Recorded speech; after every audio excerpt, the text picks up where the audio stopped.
savez, maintenant, quand il fait froid, on donne la température, mais il y a aussi la température ressentie.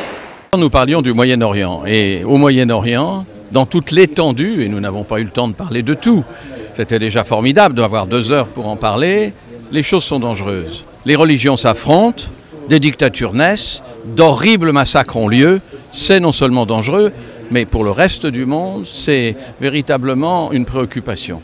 Bien sûr, il appartient aux populations locales, pays par pays, de réagir. Mais c'est compliqué, ça prendra des années. C'est la dimension du temps qu'il faut comprendre. Deuxièmement, que voulez-vous, nous de l'extérieur, l'Europe ou les États-Unis, mais surtout l'Europe, nous nous sentons quand même très concernés. Alors il n'y a pas que des dangers, il y a 1 ou 2 pays qui nous donnent de l'espoir. D'abord, il y a le vôtre, le Maroc, qui est stable, et à côté de ça, il y a l'expérience tunisienne. L'expérience tunisienne est tout à fait importante. Le Premier ministre qui nous a parlé de cette constitution votée à 92%, une constitution laïque qui laisse sa place aux divers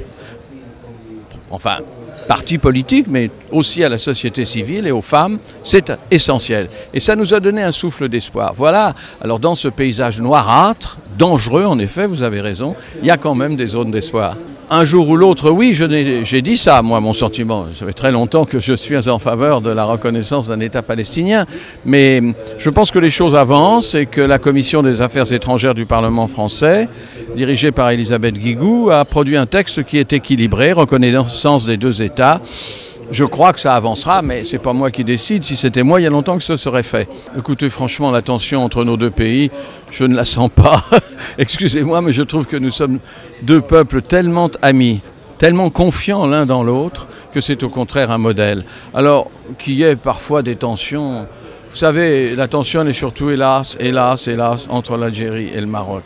Et j'aimerais avoir participé à une détente, et je n'ai pas été capable de le faire suffisamment. Et cette tension demeure. Mais entre le Maroc et surtout avec l'extraordinaire ténacité de Sa Majesté, et que je connais très bien et en qui j'ai confiance, le pays a été un exemple aussi. Les 2 exemples, c'est Maroc et Tunisie. C'est pas mal quand même.